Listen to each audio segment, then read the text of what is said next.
I'm talking, then they'll have the camera off of you. So if you need to like straighten out some stuff, you should be fine. Yeah, who explained that to me back in the days? I don't know if it's George, but it's like it acts like a compressor that balance your We homie. appreciate that, Shanta.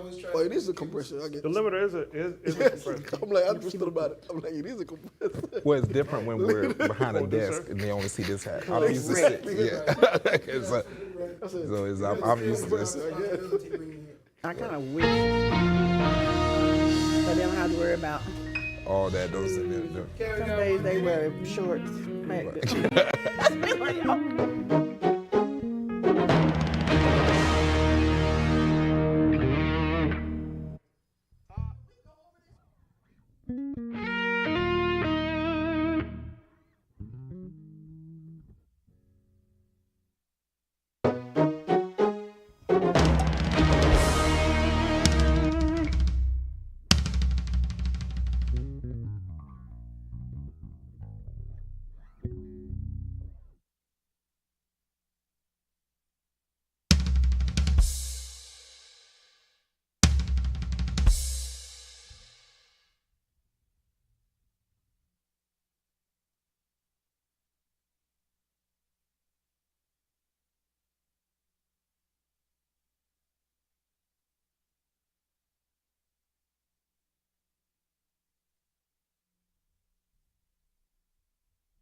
News.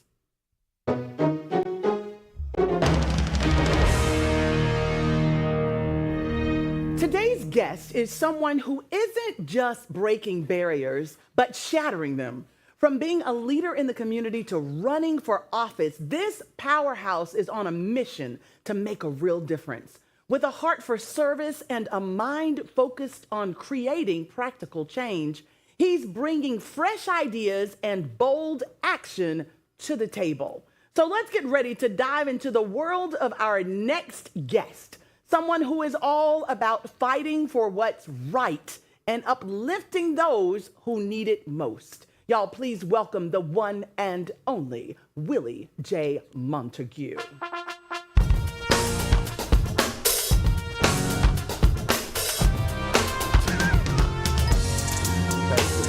Hello, how are you, sir?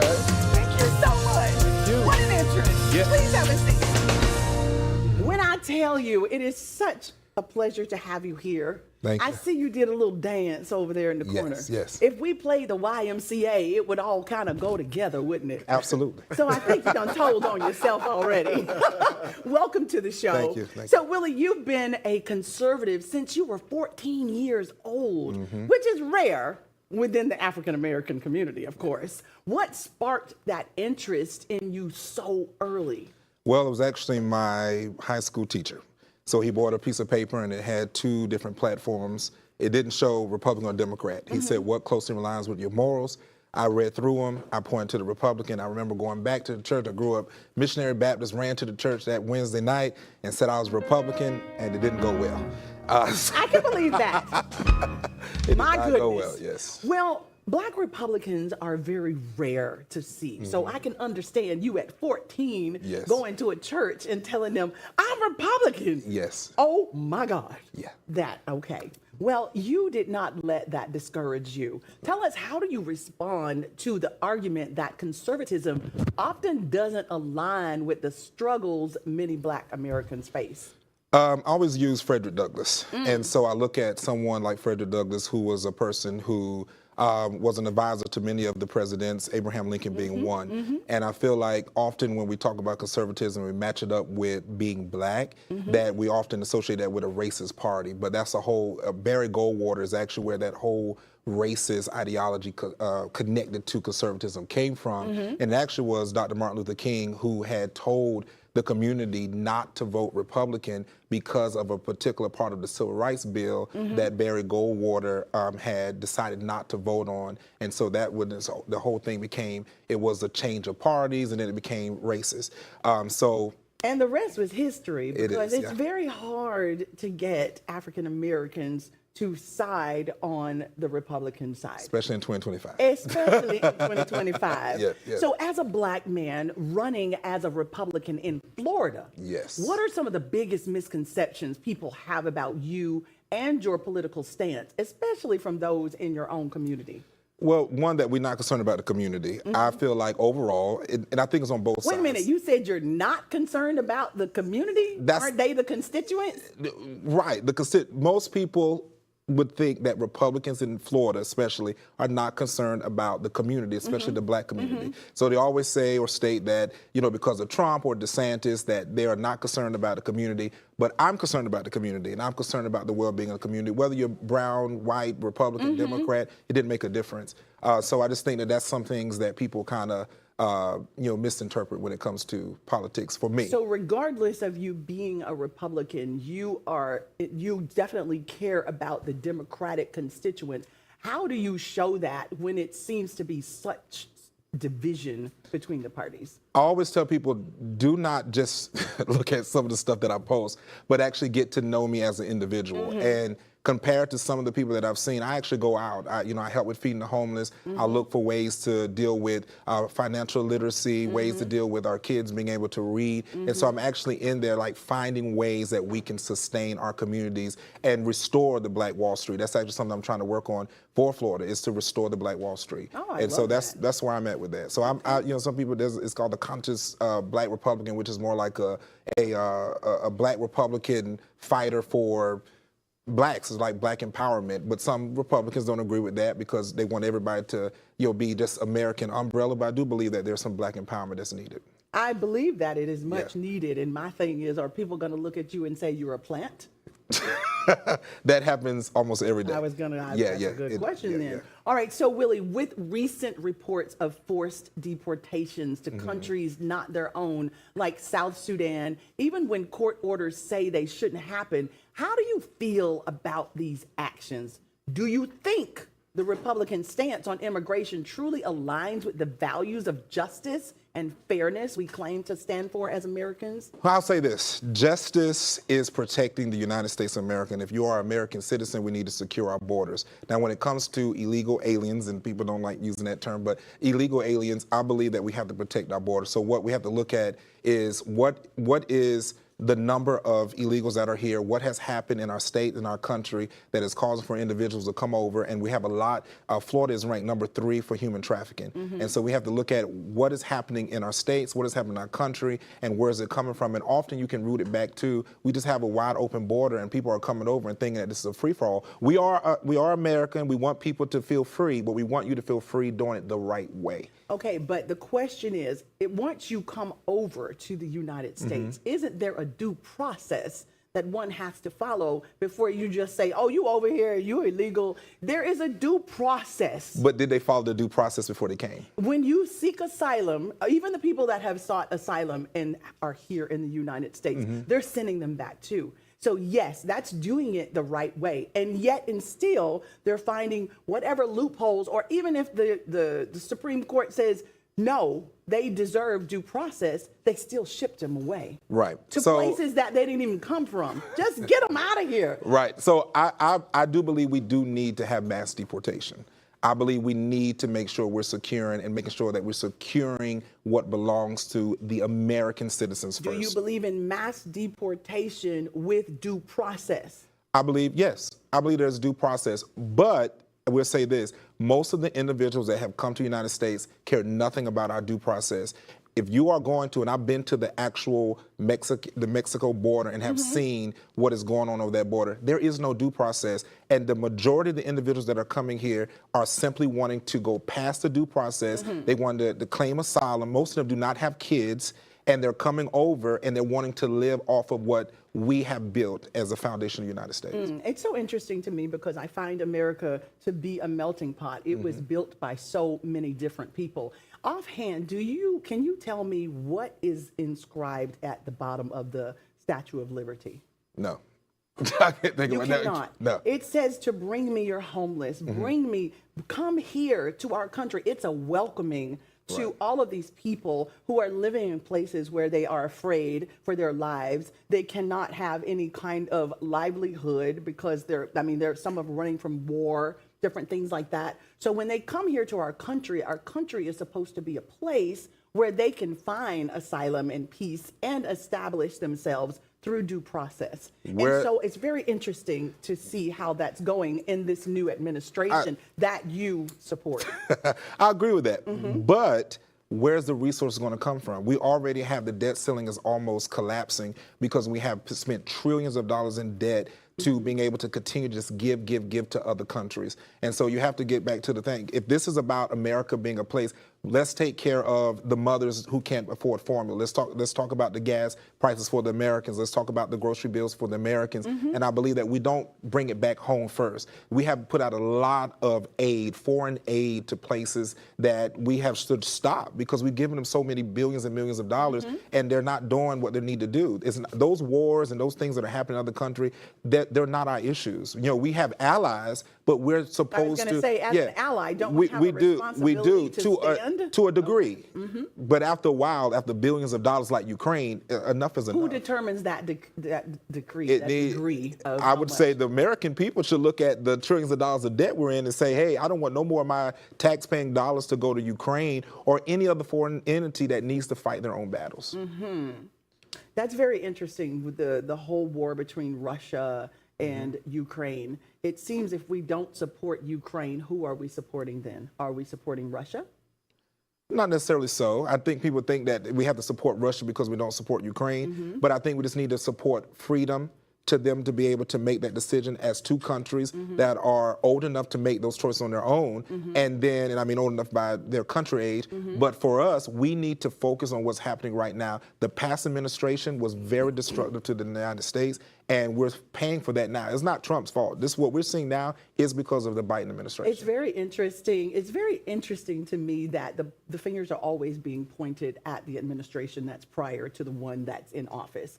So I believe that the economy that President Trump received was a much better economy than what we are experiencing right now. But I would love to ask you this. In your view, why do you think so many Black Americans are so against our current sitting president that you support? I think it's once he said that he was going to run for president and he started putting his foot down in a lot of ways, that's when it happened. Because a lot of, especially some of these Hollywood Black superstars and whatever, they were people who were sitting at the same table with him and who were taking pictures. And if you look back at some of the individuals who were stars or hosts of The View, they were still the people saying, oh my God, we love Donald Trump. And now as we hate Donald Trump. So I just think that in some ways that a lot of people in those stances, they just don't want to see that some of these things is a hardcore truth. And I say, have I become the scripture? Have I now become your enemy because I tell you the truth? And I think President Trump is the truth teller. We just may not like the way he's doing it. Ooh, do you think he was telling the truth about the Central Park 5? No, we're not going to go there. No. Oh, no, we are. Yes or listen, no? Listen. Okay, you listen. Listen. Go ahead. I would say this. This is something that he made and corrected, and we have to move forward in our time. Oh. We're talking about what's happening in 2025. And I always say that because they say history repeats itself. So what we're going to do, y'all, we're going to go to a break, but it's not like any break y'all been on before. This is a praise break for the culture. Come on. I don't know what y'all came to do, but we came to have a good time. Woo! Mr. Willie Montague. Don't go nowhere, y'all.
the one and only Mr. Willie Montague. He is running for District 15? Yes. Yes, Senate in Florida. And so we have lots of questions for Mr. Montague. We are going to continue. So your stance on Second Amendment rights are very clear. But how do you reconcile that with concerns from many Black Americans who feel that gun rights may sometimes disproportionately affect communities of color? If it does affect communities of colors, it's because that's the narrative has been painted. Actually, most of the people who are gun carriers or Second Amendment rights stance is Blacks, and I believe that any gun reform at all, well, I would say any gun reform at all is racist. Most of the gun reforms that have come about really is trying to stop Black communities from being able to be law-abiding gun carriers and protecting their families like everybody else. But it's so interesting to me because every time this comes up, it's normally when there's a school shooting or a mass shooting or something like that. And most of the people who commit these crimes are Caucasian.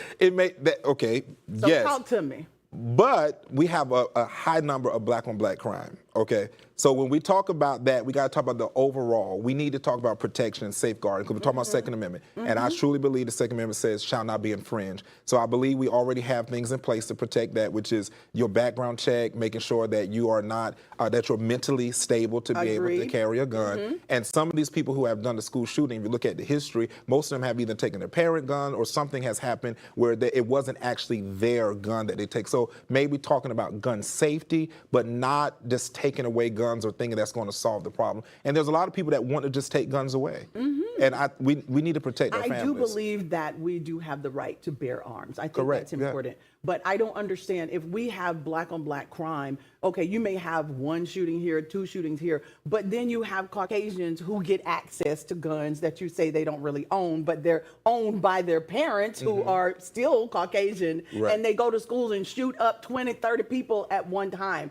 I mean, I think the numbers ain't mathing with me right now. That's why I believe we need to make sure that our parents are protected or understand about gun safety and how to put away their guns. We also need to make sure that the teachers are educated on guns. And this may be an unpopular opinion, but I do believe that teachers should be able to carry a gun if they need to protect their classrooms. That's very interesting. That definitely brought a lot of controversy with the last shooting a couple of years ago, and they were starting to train the teachers. And I think that was kind of like pushed under the rug, right? Yeah, because most of the time it's not something you want to talk about, thinking that your teacher can at We any don't moment want teachers carrying guns because sometimes the teachers can be as sick as the gun carriers. Well, the solution to that is homeschool. If the problem is going to be at the school and you feel like it's not safe, homeschool. I tell people, especially in our Black community, don't send your kids to public school if you feel like it's unsafe. There is great curriculums out there. Send them to either a private school, charter school, or homeschool them. Okay, so I agree with that because I know we have school vouchers and all of that. Yeah. And they're getting rid of the Board of Education. That's a very interesting move on a federal level. Yes. On a federal level, yes. So that the states can maintain. Yes, I wrote a paper on that, so I'm fully understanding that. So let's go on to this next question. We won't even get into education right now. As someone who's deeply invested in community programs like House of Timothy, what do you say to those who argue that systemic issues such as poverty and inequality need government intervention rather than solely community-driven initiatives? The saying is it takes a village to raise a child. And I think that we as a community have to learn to work together. The Black Wall Street, when it was, especially in Tulsa, Oklahoma, when it was thriving, that dollar circulated in North Tulsa like this. It was like you didn't have to go to South Tulsa to be able to go to the grocery stores or go to the banks or be able to go to the post office. And in society, we have with LBJ has come in and he has incentivized for the government to become God and the parent. And so now you have it where Black people often in Black communities feel like it's necessary to live on a welfare system when we actually can thrive without it. We have the ability to be strong in the way that we do entrepreneurship things. We have the way to be strong in how we handle church and community. We just have to stop thinking that the government is in all of it. Now, do we have to have some in place to help us be able to get over humps like stimulus checks and so forth? Absolutely. But to create a system built around... But Trump did not write that check. That was because of Biden and Trump signed it. Let's go ahead. Y'all I coming gotta mess today. with you. But overall, like, we have to really get to the place where we have to establish our own communities as a people of color and Yes. not look for the government to be able to do it. Well, I agree with you on that. That is exactly a great answer. I don't believe in, I consider it to be arrested development.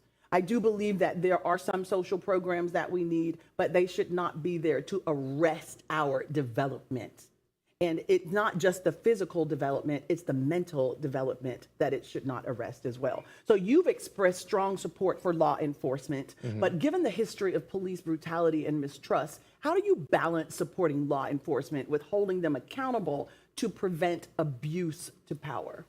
So I created a plan called PUSH, Policing Under Strategic Harmony. And what this was a plan where we would not have an internal review, which often is what happens when police brutality take place, is an internal review or an investigation, which means they can push it under the rug. This will be an external review from some other type of agency, and also communities that will be able to come in and say, hey, let's look at the police report, let's look at everything and make a decision based off of that. I believe that we need our police officers. We see what happens when we don't, but we do need some policing under strategic harmony, and that involves the community and everyone in place. So I do believe in backing the blue, but those that understand the need to be trained, they have enough training to work with all levels of things, because we have a lot of that go out there and have no clue when it deals with human trafficking, or what goes when people have, we see some of the kids coming up with autism, don't know behaviors, and they act out based off of the lack of training. So I believe that training is necessary,